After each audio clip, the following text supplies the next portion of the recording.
What's good? This is Steph Saucy Talk with your guy, Steph Saucy. And we're back again for another broadcast. What's happening? 2026 starting out good so far. We already talked about Bitcoin, right? And how the impact of that is going to shift in a matter of moments now with the U.S. doing what they're doing, which is pretty scary. But look, that's besides the point. Anyone like movies? Because I do. I like talking about movies. And by the way, I like thriller and actions. That's on my dating profile. That's crazy, right? But look, so today, man, I just want to talk about some things. This is Steph Saucy Talk. Make sure to like and subscribe to the channel. And as always, man, we just have fun. We talk about some shit. And we get to the realness of it all, the thick of it all, as I like to say. But look, you can also check out Steph's M Life, also Steph's Bitcoin Report and Game Picks. NFL Weekend, Wildcard Weekend is just ahead of us. Can't wait to talk about some football. But nah, we can't talk about none of that. Because what we're seeing right now was some straight bullshit. Big bullshit with a capital B. And the film industry, the TV and film industry is about to be upended by these damn companies. And it's scary, man, because I feel like you see it a lot with the big corporations. The more and more assets they accumulate, the more and more what happens? Competition is less effective. We see people lose their jobs. And we also see, too, that consumers, we're the ones that consistently have to keep on subscribing, keep on getting this subscription, that subscription. When is enough? But they settle it now because they all want to be a part of one entity. And that's what we're seeing right now with the bid over Warner Brothers for Netflix and Paramount. Yeah, film recording, Paramount, and streaming giant Netflix. As we won't waste any time on this because it's a lot to get to, a lot to dissect. And of course, I do it in my fashion. As the headlines read today, battle for control of Warner Bros. Now, this article right here is from December 23rd. So this has been going on for a quite long time throughout the end of the year into this year. I'm going to bring you up to date just in a second. But I just want to show you what's been going on as we're looking at this deal. And Warner Bros., they have a big catalog as well as Paramount. And, of course, you know what Netflix does. They buy the rights to other classic TV shows, movies. And, of course, they pay out other companies to create films to bring towards their platform. And not only that, Netflix has a sports division. Who knows? They might have a news division in the near future. So this is big money. We're talking big dollars.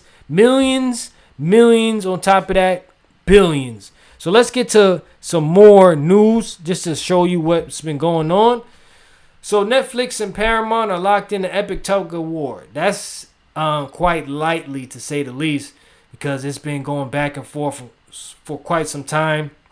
And I'm going to bring you up to date, as I mentioned, because one deal after another deal after trifecta of deals continued to get presented to Warner Brothers, and still they're still not liking the deal from Paramount. They're gonna be in favor of Netflix, mind you that, guys.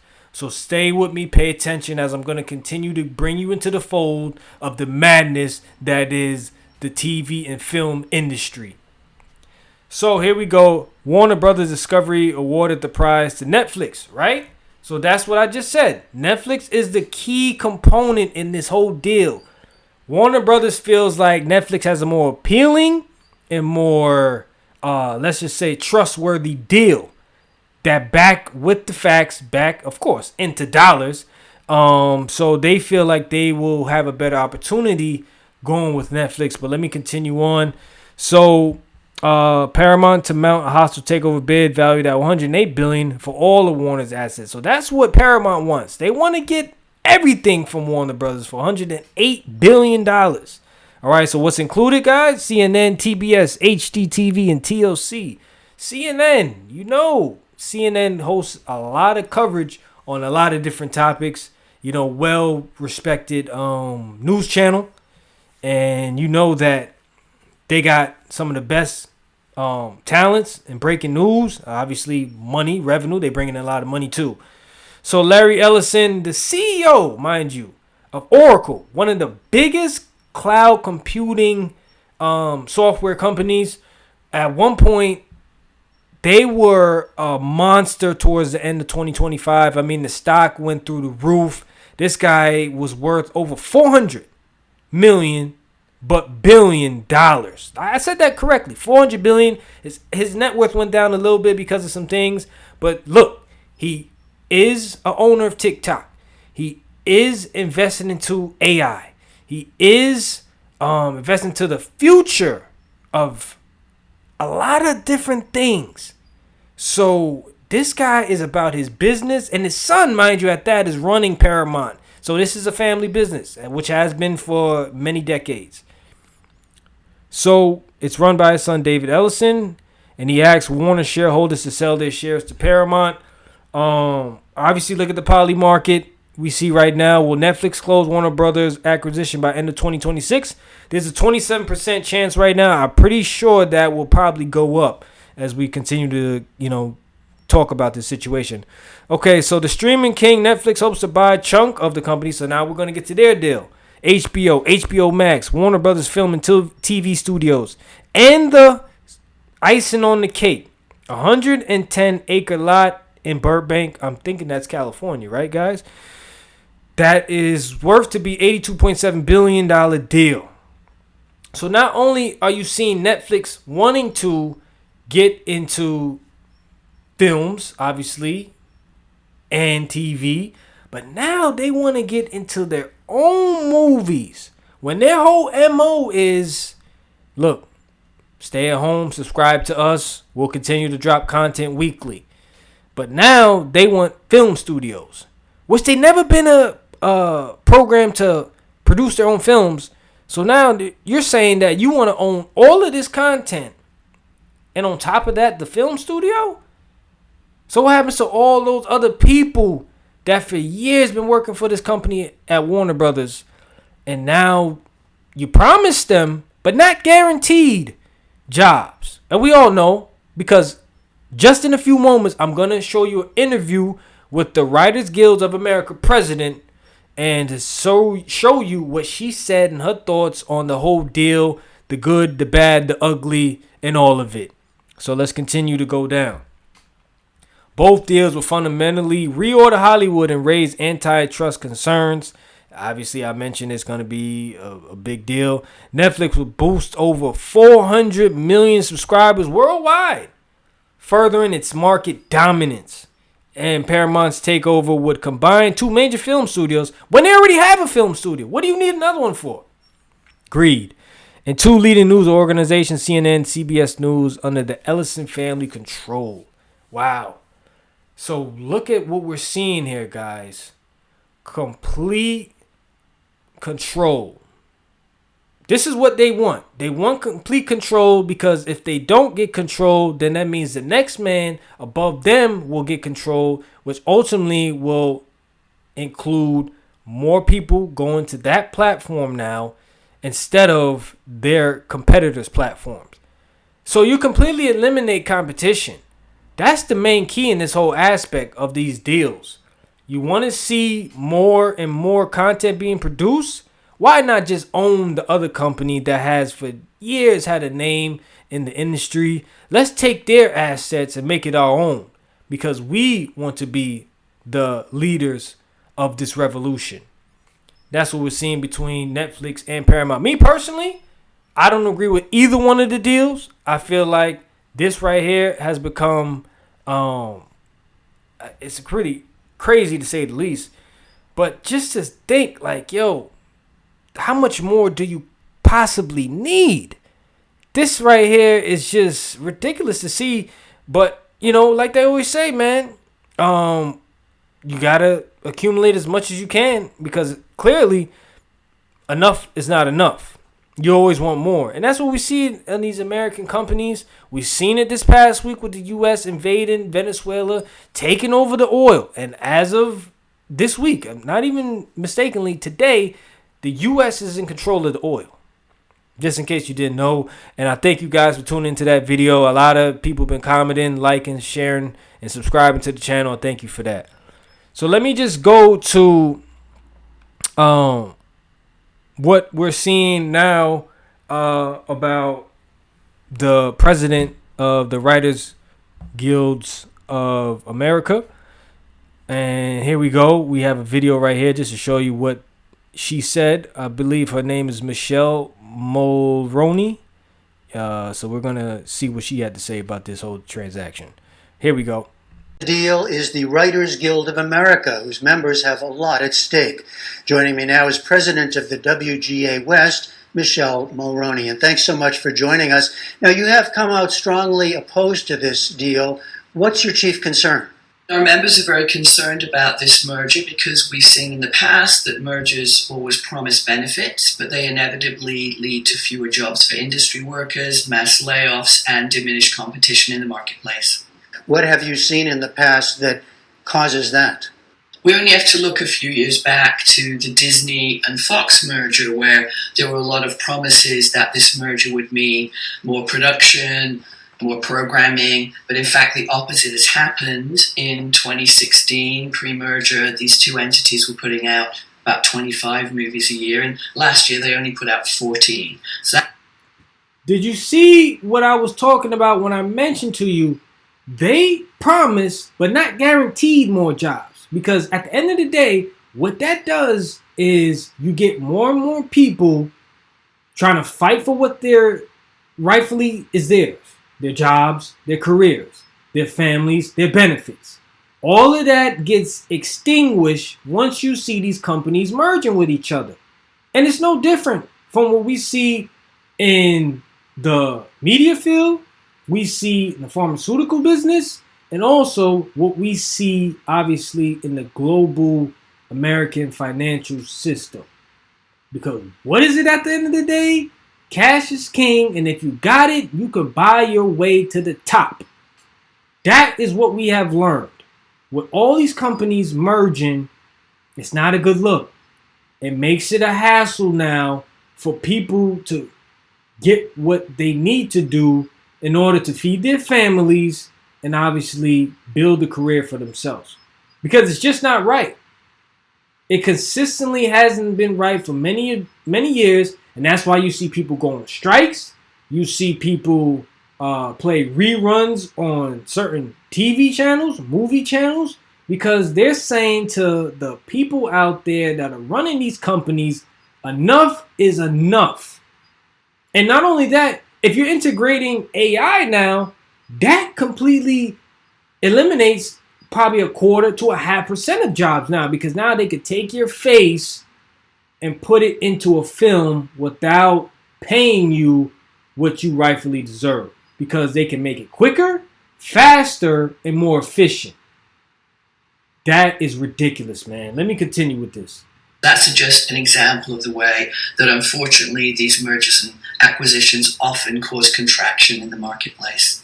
So how would that play out, do you think, or how do you fear it might play out in this specific case? Would HBO go away? Would there be fewer theatrical releases? What's the worst fear here?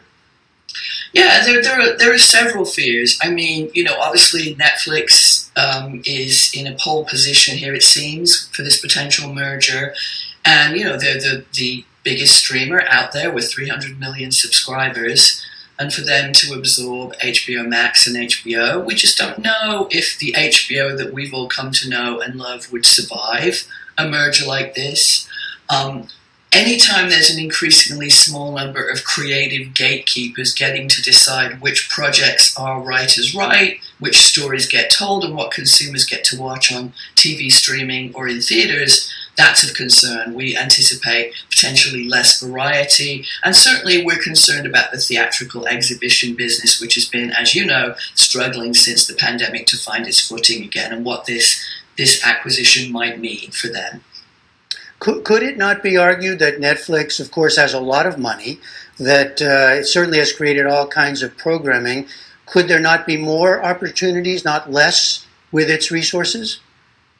It's hard to say, but again, based on mergers we've seen before, that's rarely the case. There's often a lot of talk of 1+1=3, but in our experience, it's more like 1+1=1.5. Yes, they have a lot of resources, and now potentially getting into the theatrical business, we'd have to see how that plays out. We know that their core business, which has been very successful, of course, has relied on all of us staying at home on our couches watching the scripted programming.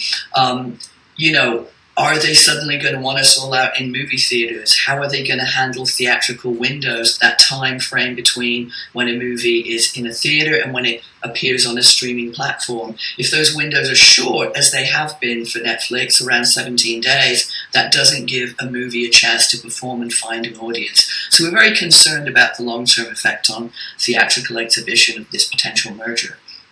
I think that pretty much is all we have to really look at.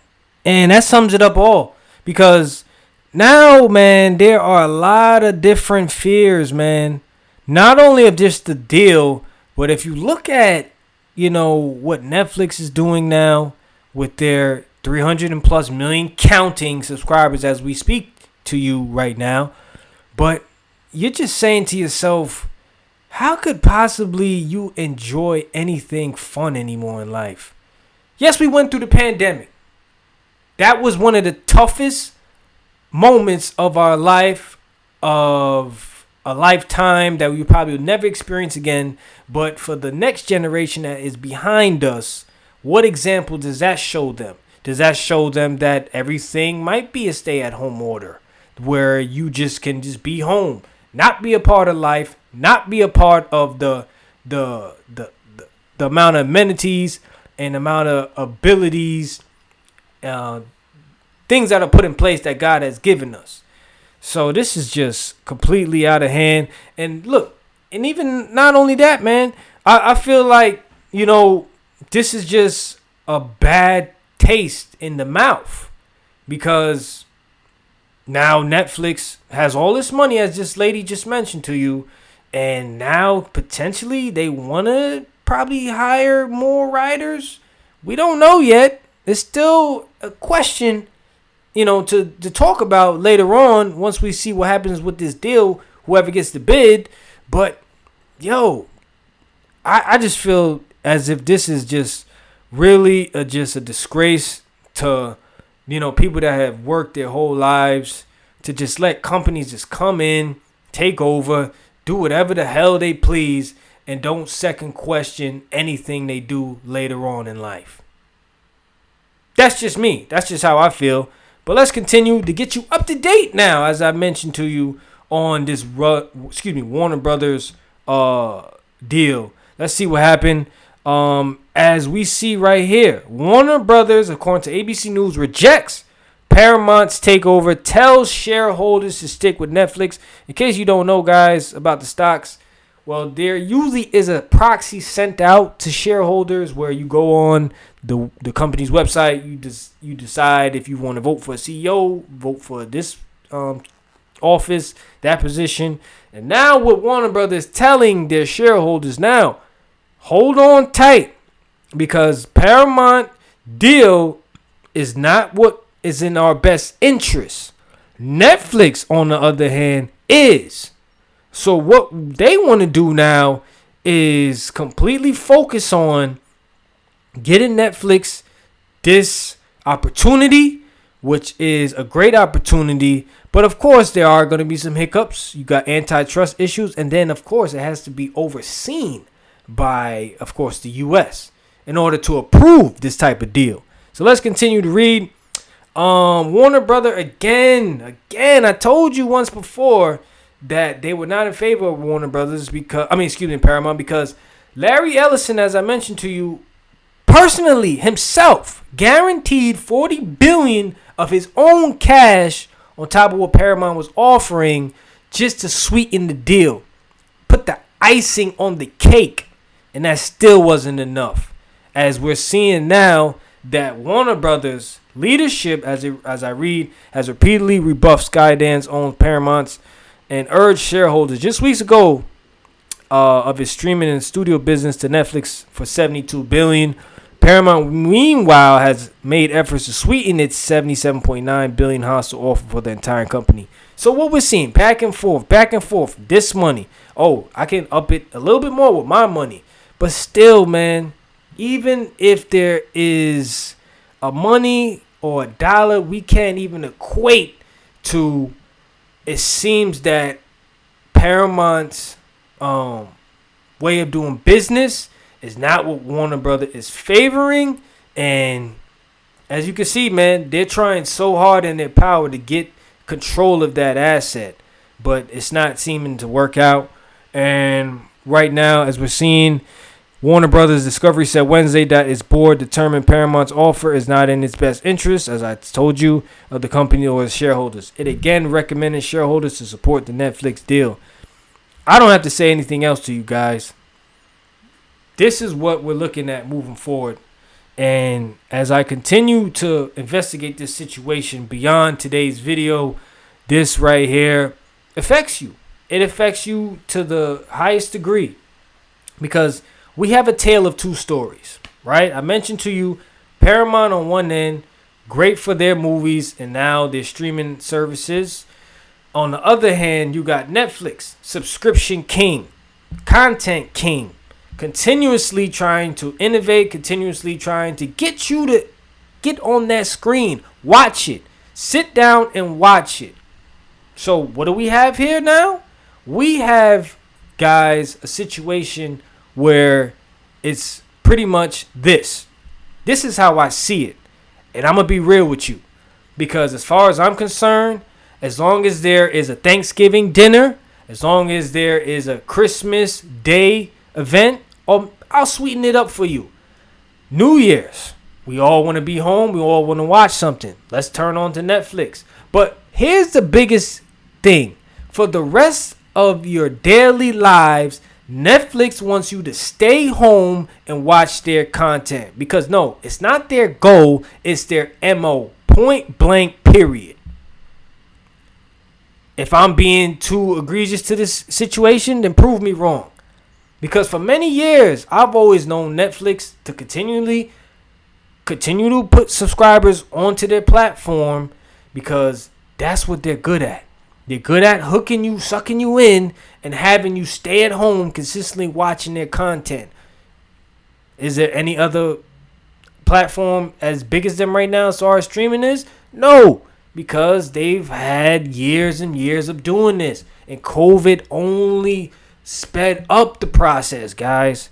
We all know what we've been through ordering Amazon products, ordering takeout, ordering our clothes, ordering our furniture. All those stay-at-home practices that we're doing reflects Netflix and what they're trying to accomplish to us. So why not continue to build and continue to accumulate more and more assets? It sounds like it's a no-brainer to me. And that's what they want to do. And they're going to continue to do it. It's not can they do it. It is when they're going to do it. And they are ferocious at doing what they do the best. Keep that in mind as Steph Saucy Talk is continuing to going to drop content on real talk stuff.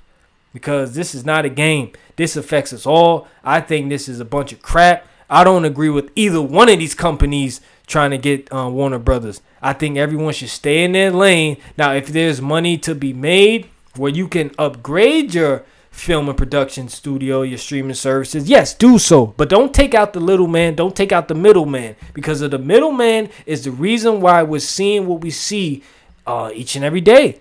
We enjoy what we see because we appreciate the writers. We appreciate the directors. We appreciate the prop set people, the designers, the whole aspect of what makes a film or TV show stand out. So let's not destroy that. Let's uplift that. But you're not going to see that. This is the type of shit we're going to see moving forward now in life. Big companies doing what they want, imposing their will on the smaller companies. Well, in this case, an equal company, but they know what they want to do with this. They want to just continue to rack up as much as they can. So look, man, I for one feel like this is gonna be a big deal. Will we see it by end of 2026? No, we'll see it at the midway point. Soon as you know it, it will happen. You won't even realize it, and it's just gonna happen. So now we're gonna see Netflix, which is a favor, to continue to grow the brand to unreachable levels that we've never seen before. Crazy to think. Crazy to think. But this has been Steph Saucy Talk. I thank you for watching. Like and subscribe to the channel, man. We got more stuff to talk about. As I like to tell you, this is where we're at. We continue to build Steph Saucy Talk. I'm also doing some things in AI too that I really want to show you once I get settled. But yeah, man, appreciate it. Tune in, like I said, Steph's game picks. I'm talking about Wild Card Weekend this upcoming weekend, man. So thank you, and we'll talk soon. Peace.